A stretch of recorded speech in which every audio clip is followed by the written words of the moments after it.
Welcome to Meditation Mount and to View from the Mount. And the theme that we will be exploring today is creating a chalice of wholeness, the healing of humanity's fractured body. So let's begin by creating our own chalice, our own field of connectivity and resonance. And let's do so by going inside into the silence of the heart.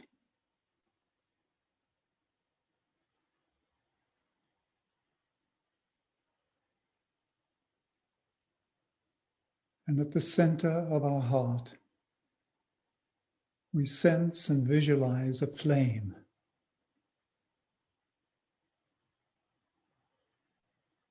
This is the flame we call the fire of love.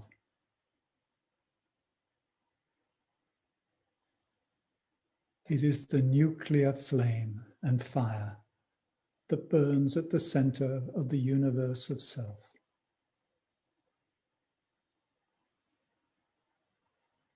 So we imagine all those gathered today in virtual space, all these fires within the many hearts.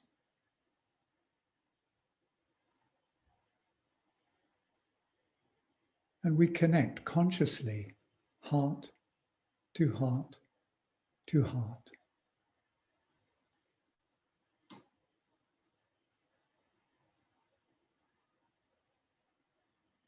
And we weave together a matrix of loving cohesion and communion that is the field of our exploration today. And as we hear the sound of the Tibetan bowl, as its note resonates through the ethers, we know that we are one through the resonance of the heart.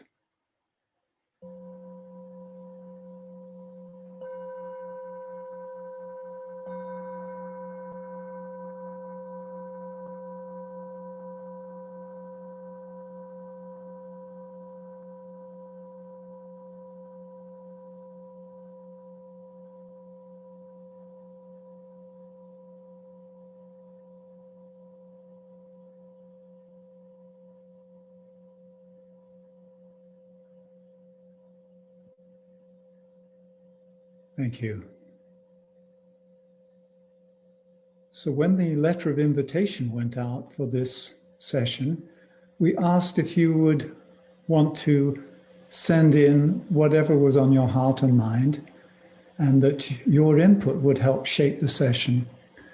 So let's have a look at what contributions we've received and the statements that will then form the matrix or the framework.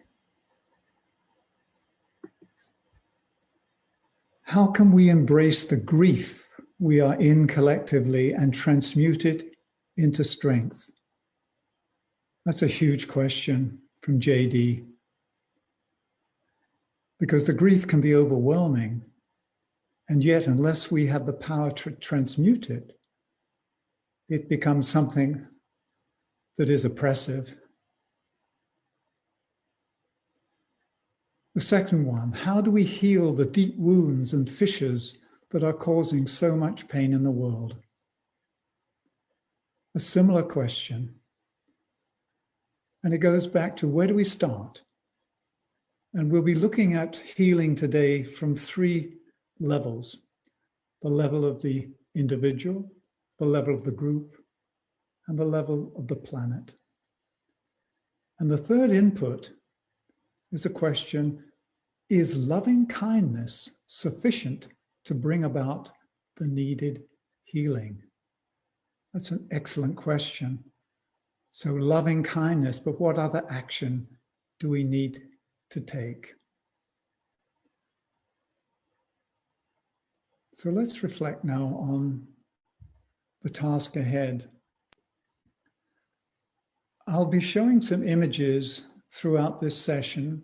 And as I've mentioned before, these were created in 1975 in Findhorn in Scotland at the community there as part of a course on esoteric philosophy. And I want to mention this because they were created, 46 years ago. And so sometimes how they are presented may not reflect how we may present them now. The first one I want to show is this one, because it very much in keeping with the keynote of Aquarius, which is the sign that we find ourselves in at the moment. Aquarius says, "Water of life am I, poured forth for thirsty people." And so this image shows us that this stream of life, this blessing, really cannot be poured into a broken cup. So that the full blessing of who we are, the spirit of humanity, cannot really fill its personality on earth until we have created a cup that is whole and one that is not broken. So this image, for me, sums up the work that we're going to be doing today. We're going to be looking at how do we create wholeness at an individual level? How do we do it at a group level?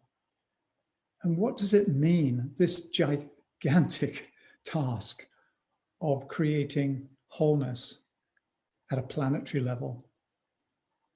And we've mentioned before that this may take hundreds of years, and yet we have to start now. There is no other time but now. And the need is so great for us to begin the process of healing. And the events in the world these past weeks and months have shown us just how broken the cup is. And yet the spirit of our humanity is never broken. It's just that this spirit that is the essential truth and fullness of who we are cannot enter into time and space, cannot enter into the world unless we're able to receive it. So that's the whole idea of working with creating this chalice of wholeness. So let's reflect a moment now. We talk about entering into a new era. And in the Ageless Wisdom teachings, it says that there are two symbols that characterize this new era. One is the chalice, and the other is the flame.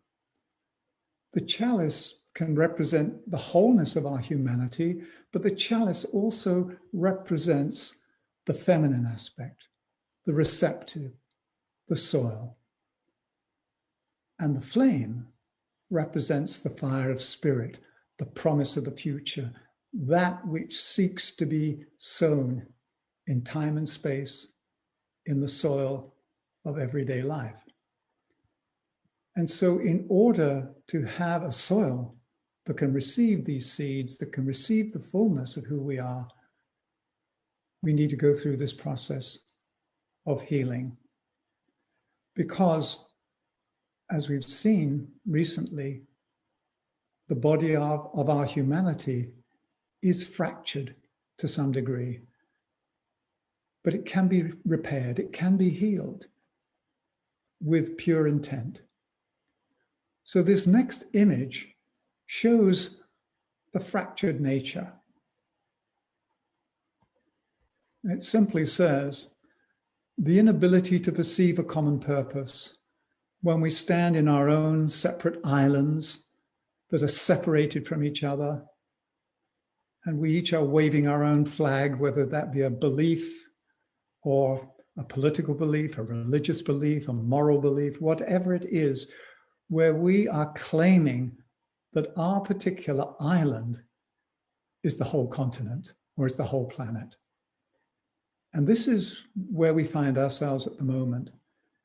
And we see it in its darkest form as nationalism that is putting one nation above another. Nationalism can be a wonderful gift when a nation perceives its contribution to the whole. But at the moment, what we have is these different islands, not realizing that they're part of the same world. So let's leave that image. And we know that we are at a point of crisis. And even though that could be troubling, it's very hopeful, because unless you reach a point of crisis, you can't deal with something. When things are swirling in the ethers, you can't really touch them. They're elusive. But when they show up in time and space as a point of crisis, you can touch them, they touch you, you can name them, and you can choose to address them. So let's have a look at an image that shows us another portrayal of where we are. For those of you who have been with this series, you'll recognize this. This is the world shadow.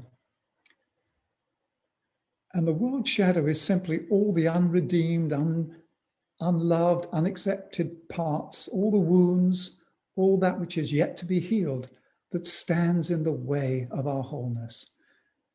And at this point of crisis, we're brought face to face with it. And we cannot enter into a more loving space until we embrace that which we have disowned, that which we have yet to love and accept. And so this really is simply a depiction of where we find ourselves now. We are face to face with all that we have created. And the only way through is to accept that we have responsibility for creating wholeness. It's not a question of blaming somebody else for what's happening. So let's keep that in mind as we move through this session together.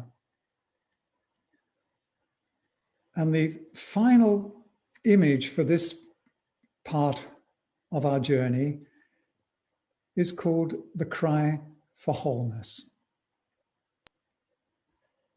And it goes back to all those aspects of ourselves that are not yet accepted, that have been banished from our home. We've created them. We've sent them on their way. We've disowned them. And sometimes we feel guilty about them. We feel angry with them. We don't want to see them again. And yet they are our own creation. And for wholeness to take place, all of these have to come home. There has to be this grand homecoming and a welcoming. And the welcoming has to be done through an act of love, through an act of healing. And so this, again, is the theme that we're about to embark on. So let's return to our conversation.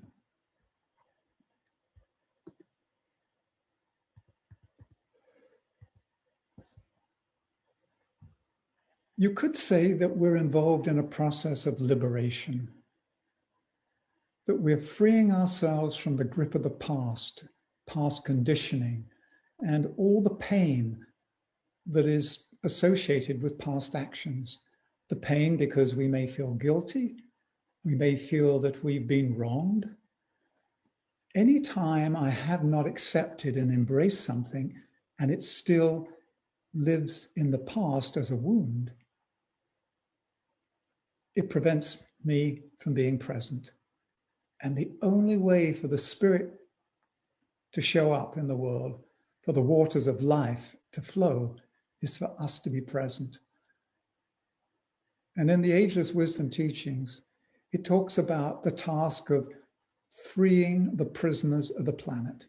It simply means that liberation is releasing ourselves from the prison of past conditioning, whether that be emotional patterns that we're addicted to and hooked into. It could be thought forms and beliefs that we hold on to because we believe they are the truth rather than an aspect of truth. And one of the ways of approaching this is to say that all these past patterns, all these wounds that we need to liberate ourselves from, it's like a process of composting. Every time we heal something, every time we forgive, every time we lovingly accept, we are liberating something that is stuck in the past, and we are composting it, and then we are enriching the soil of the present. And sometimes we're not aware of some of the things that we need to accept, some of the things that we've turned our back on. And in fact, it's said in psychological terms that we have blind spots. And the reason they're called blind spots is because we can't see them. And it sometimes takes somebody else or a situation to point out something that is obvious to others, but not to ourselves. And so this can be very subtle. We think, well, I know everything. I know what I need to do. And yet there may be things lurking in the background that have yet to present themselves. And I'd like to just share an image of a process that I went through here. So I'll read this. So this was a photograph of me many years ago. And I prided myself with being very patient. I was tolerant, I was patient. And I used to tell myself, I'm a very patient man. I've waited 10 years for my wife to change. And so I'd always be waiting for somebody else to change. And then one day, through some gentle feedback from somebody, I realized that, oh my gosh, what I was expecting the other person to change and do was in fact something that I needed to do for me. And it wasn't so much my wife changing, it was that my own feminine aspect had somehow been imprisoned. It locked up inside a heart that wasn't open. And so instead of waiting for somebody else to change and pretending that I'm Buddha-like and patient, I can wait forever, I was deluding myself until I realized that I have to set free that which is imprisoned within me. And so when the heart begins to open, then we can allow ourselves to see what needs to be loved. And we can allow that aspect of ourselves, which is love, which in this case was the feminine aspect, to begin to come out and be in the world. Now, you may have your own versions of this, but I simply offer this as an example of something that I wasn't aware of for many years. It's so easy to be blind to something. So I'll let you ruminate and reflect on your own versions of this.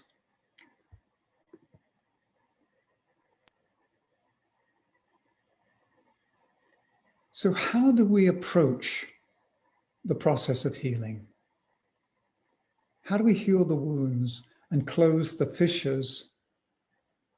And so there are some steps that we can take towards forgiveness and healing, and I'd like to name them and then to go through a process where we not just talk about it, but we practice it. So the next slide shows the steps towards forgiveness and healing.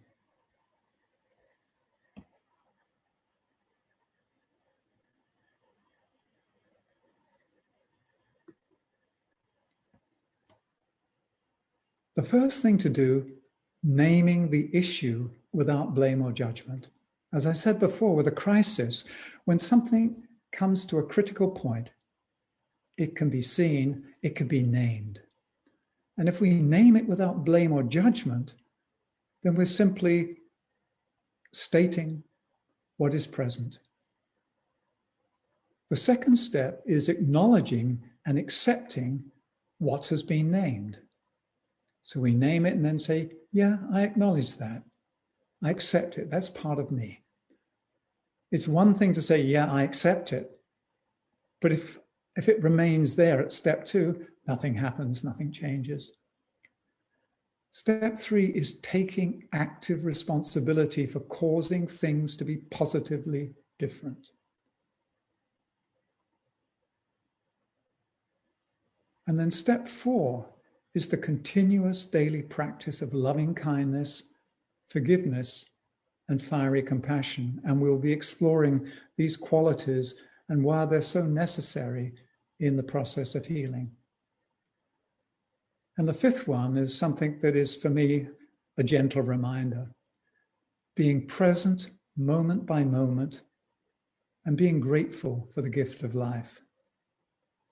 So those are the steps that I'd like us to explore now.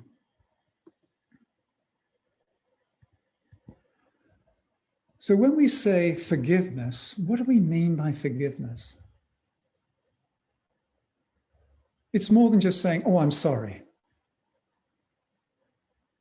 Forgiveness for me is when I deeply understand what's happened and I have compassion and I understand that I and the other person or the other persons were doing the best they could, even though it was less than I could have expected of myself and others. And forgiveness says, look, we're here to learn together. One of the things that it's important to remind ourselves of is Earth is a classroom. We're here to learn together. We're here to grow together. It's not a courtroom where we sit in judgment of each other, although we are judged because the law of karma says whatever we sow, we reap. And yet the law of karma is not a law of punishment. I've explained before that my understanding of karma is that it's a gracious gift of a generous universe. One that says, look, you didn't quite get it right this time inside the classroom, so we're going to let you take it again. And we can give you some more help. Which is very different than feeling that you're in a courtroom where you're being judged. So if you were to compare the two, classroom and courtroom, you could say in a classroom, we ask, what happened? What are we learning? What will we do differently next time? Whereas if I find myself in a courtroom or if I find myself judging others, I ask myself, what happened? Who's to blame? How can I and we punish them? And that gets us nowhere. I'm not saying there shouldn't be a judicial system. I'm saying the karma that we understand as the source of justice means that we can't get away with anything. Our soul will always create those conditions for us to grow and learn the lessons and come to a new level of wholeness. So we talk about doing this on an individual level. One of my teachers back in the 1970s was a Danish philosopher called Martinus. And I studied with him one summer. And somebody asked him, Martinus, could you please teach us meditation? And he sort of smiled and he said to this person, look, okay, here's what I can do for you. I'm going to give you some homework.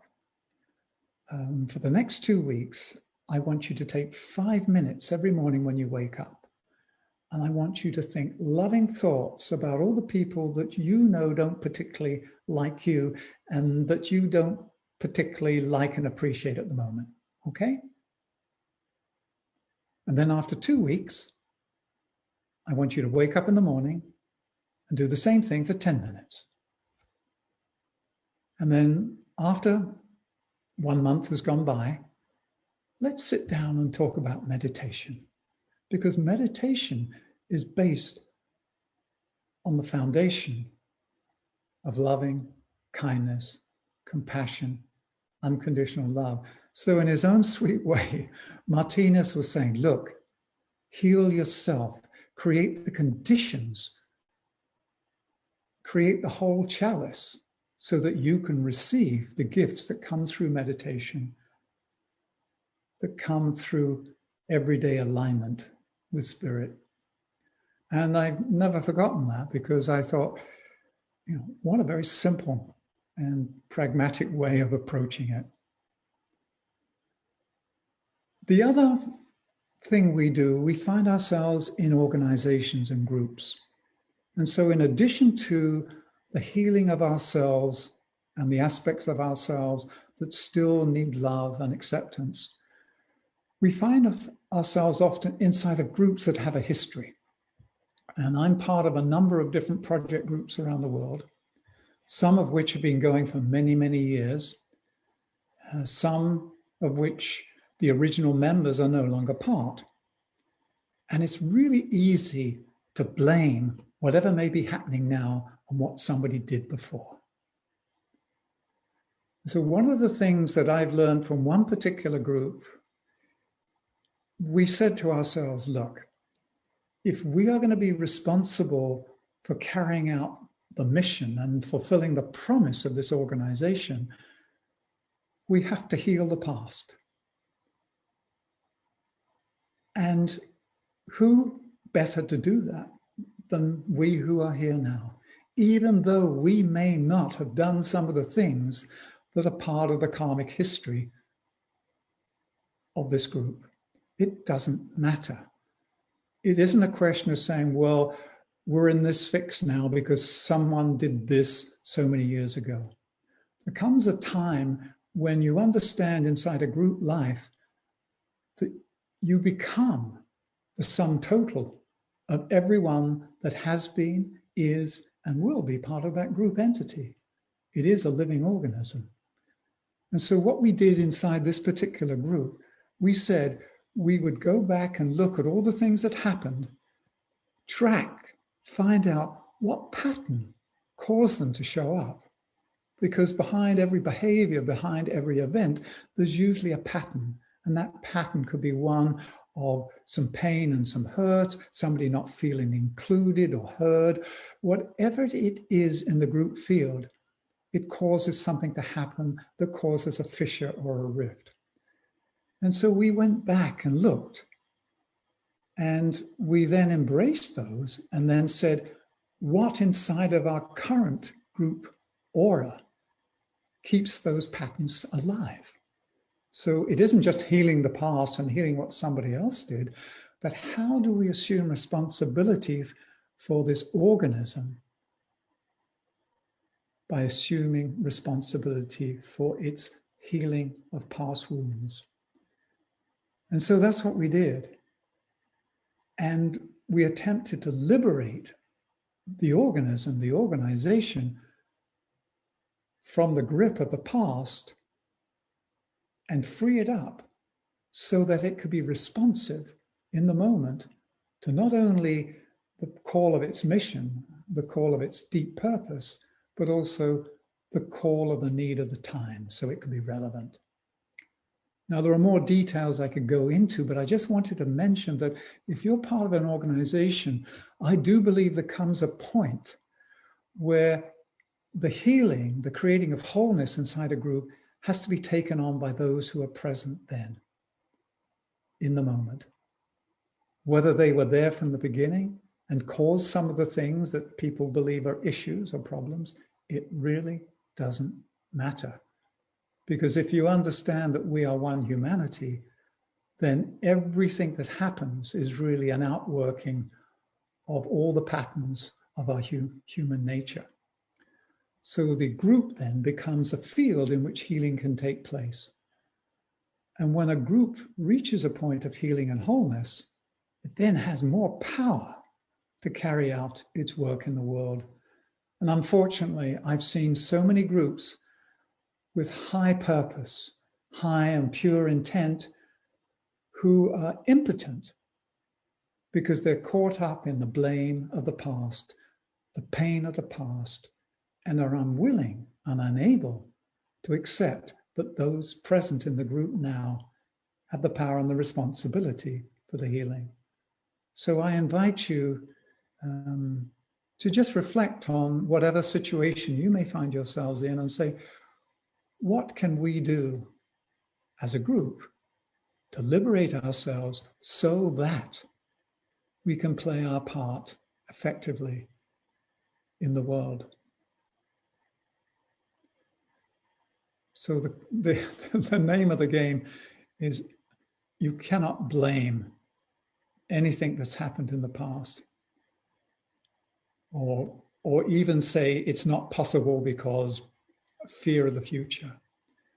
The only way to liberate the power of the individual soul and the group soul is to achieve a new level of wholeness.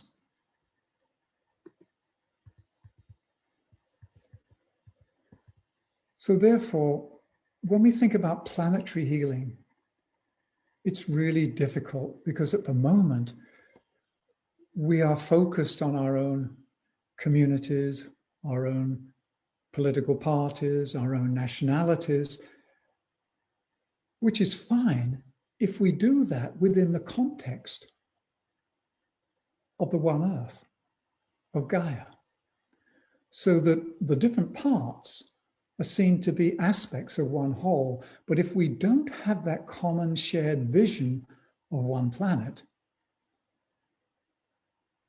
then our individual points of focus become points of separation. And this is the experiment that's got a lot of bad press, called the United Nations. It really was and is a sincere attempt to create a space where representatives of all the nations can come together in wholeness, together in one place, representing all the aspects of humanity, all the cultures. But at the moment, we still have the dynamics of the personality that wants to position and show its power and posture. And we have not yet moved to a point where we've understood that the only way through this current crisis is through accepting that we have one Earth, one humanity, and one shared destiny. So I'd like to move on to an image that describes what I would call monoculture. So once again, this was done in 1975, and I maybe would have drawn it differently and had different text now, but let's use this. It says, when a nation does not respect others nor understands its place within the human family, there is a danger that it will seek to impose its identity like a monoculture upon the rest of the world. And this is a tricky one, because if we believe that our way is the right way, and by imposing this on the rest of the world, we're actually doing them a favor, then it's a very misguided act. And we see this as empire building. We see this as colonialism. We see this as monoculture in a political sense or in a humanistic sense. But let's leave that image and let me talk about another form of monoculture, because sometimes it's very difficult to spot this. And I want to use monoculture in the agricultural meaning of one crop. And back at Findhorn, where I lived and worked for almost 14 years, I helped to run a garden school. And we had people from all over the world coming to learn not just the physical gardening, but the relationship with the intelligence of nature, with the invisible realms of nature. And one of the field trips we did, we took them out to an ancient forest, well, the remnants of an ancient forest. And after a while, we stopped and asked people what were their impressions. And some people were really uncomfortable There are a few people who say, well, I don't quite, it feels really strange in here. It's all a mess. It's all a big tangled, there are things lying everywhere. There's dead trees lying down. It's a bit of a tangle. And I realized that these people had never, ever experienced the diversity of a natural ecosystem. What they had experienced as a forest experience was really walking through a tree plantation or a tree farm where all the trees are of the same age, spaced equally, same species. And so when we go and walk through these areas of nature which are being reforested, it's part of the timber industry. And I'm not saying it's good or bad, but please don't think that a tree farm is a natural, diverse ecosystem. Because in a natural, diverse ecosystem, you have all ages, you have the birth, you have growth, you have death. And when a tree dies and falls down, it breaks down and starts to add compost to the forest floor. And then some of these logs become nurse logs and new shoots grow up from it. So you need to have a diverse ecosystem. And the danger of monoculture is that it is vulnerable. The strongest immune system is a diverse ecosystem. A monoculture is a weakness because there is one point of failure, because there is one crop.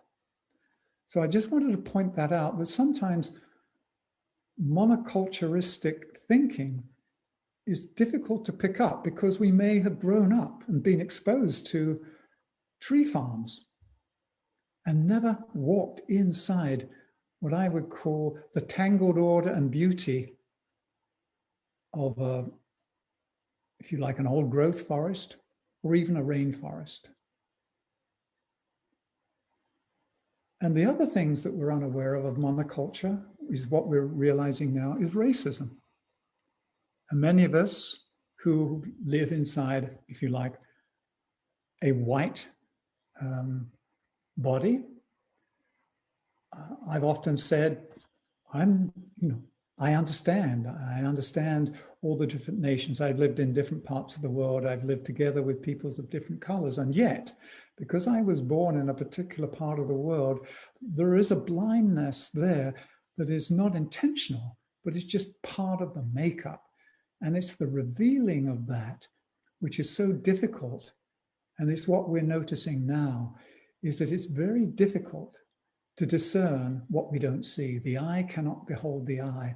And sometimes we need the mirror of others to reflect to us the whole picture. And that's what's happening in this country, in the United States of America. There is a mirroring going on. And this is Black History Month, for example. And so extra emphasis being placed on showing life through that lens so that we don't have a lens that is a monocultural view of who we are as a nation, who we are as a people. And deep in the heart of this nation is this cry for wholeness. And we know it as the search for a more perfect union, a more perfect wholeness. So let me show a couple more images just to round this out. And this is about creating a planetary culture.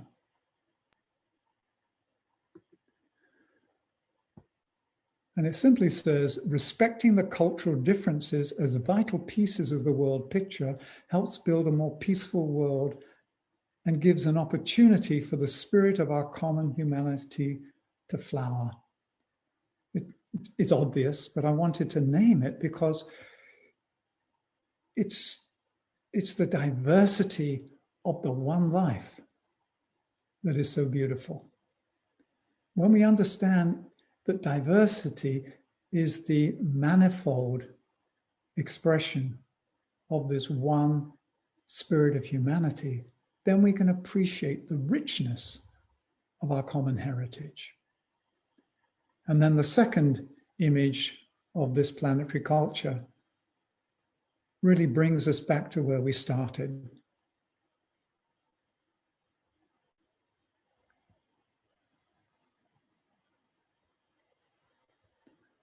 So the final image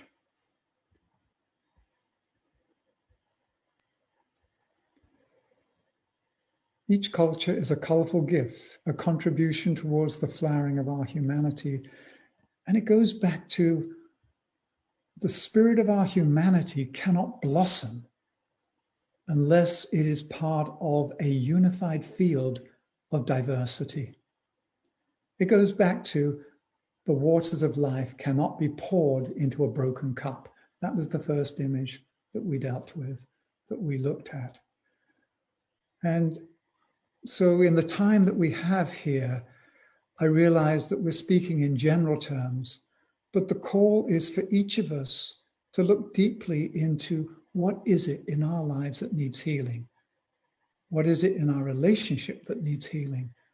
And in fact, this 2-month period from December the 21st to February the 20th is where we at Meditation Mount and other groups around the world are meditating on the pathway of right human relations. So let's talk about that. So right human relations is not just about how you and I relate. It's about how I'm in right relationship with myself, my own sovereignty, how I'm in relationship with Gaia, with the plants, the rocks, the animals, the birds, the visible and invisible aspects of this incredible planet.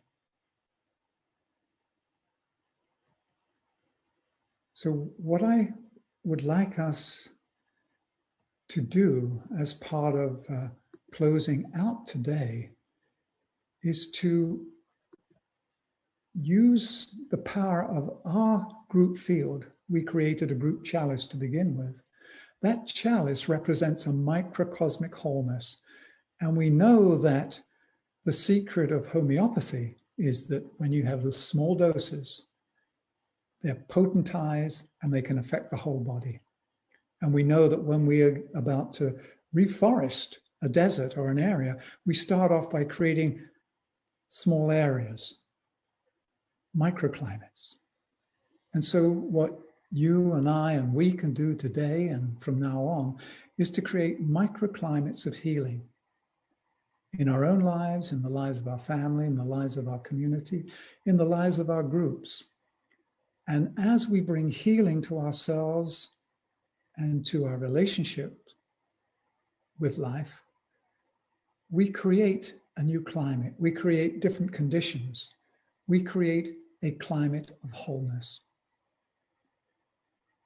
So I invite us now to take a deep breath and to go back into that space that we know as the group heart, the chalice that we have created together today.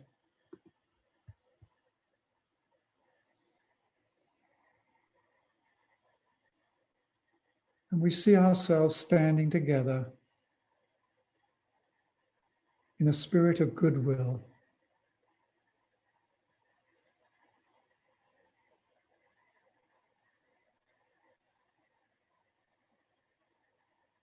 Holding the destiny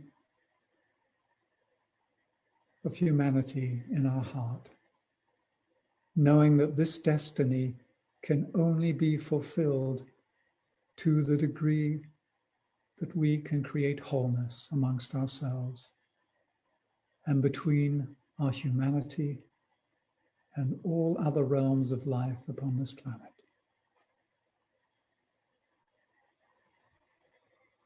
So let us begin by opening our group heart, seeing this chalice surrounding the planet.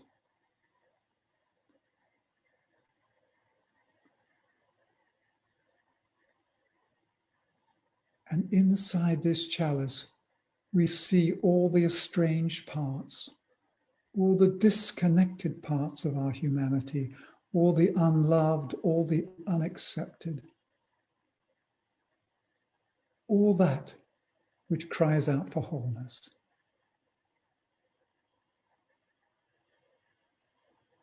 And we hold it in the loving embrace of our group heart.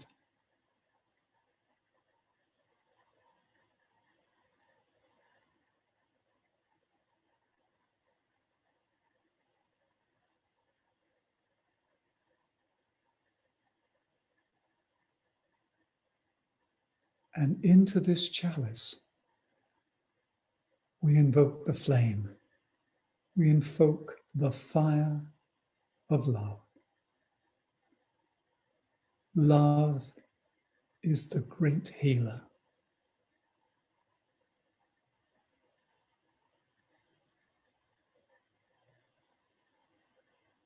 It is love that holds all things together.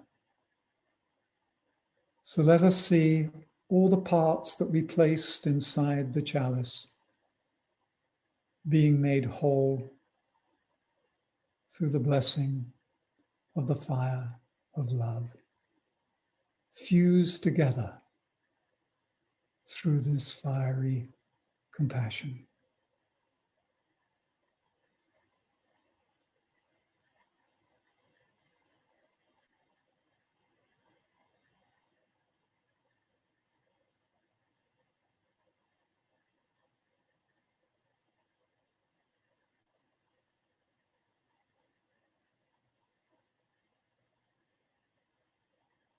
Let us place this group chalice inside our own heart so that we, as individuals, carry with us this group assignment,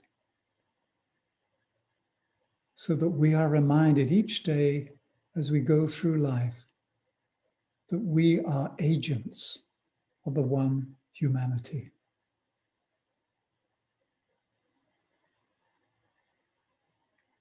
We are agents of love.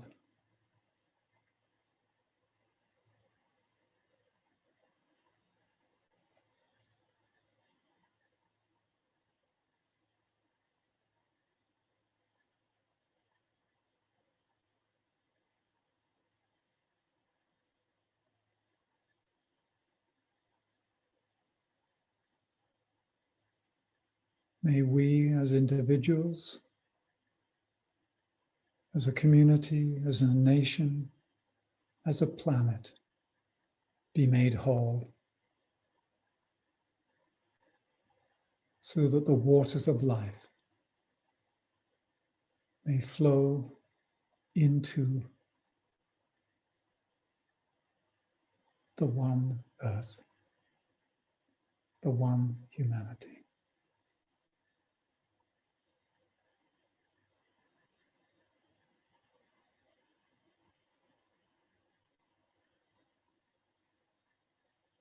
And as we allow the sound of the Tibetan bowl to reverberate, we allow this note of resonance to be the cohesive force that holds all the parts together in unconditional love.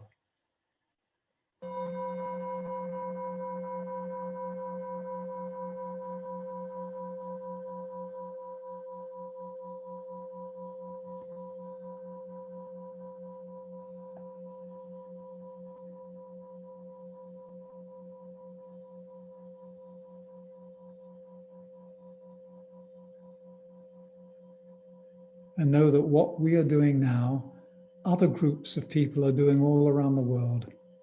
There is a great cry and a call for wholeness and healing that many are heeding. So let me just complete by making a few simple announcements. Next Sunday, February the 23rd, at 4 p.m. Pacific Standard Time, we'll have the second of our series, Signs of Hope, with the Reverend Deborah Moldau, who is the founder of Source of Synergy Foundation and the Evolutionary Leaders Initiative, and Ben Bowler, who's the founder of Unity Earth in Australia. And then on Friday, February the 26th at 6 p.m. Pacific Standard Time, we'll have the full moon meditation in the solar sign of Pisces. And then 1 month from now, Sunday, March the 14th at 6 p.m. Pacific Daylight Time, we actually have changed the clocks the night before, so we're in daylight time. We will have the next view from the Mount, and we will explore whatever is topical, whatever is happening on the planet, and we will do it within the influence of the solar sign of Pisces. So thank you everyone for your participation today and for your presence. And may we together be a source of healing. Maybe we be a source of blessing. And so, good evening from Meditation Mount.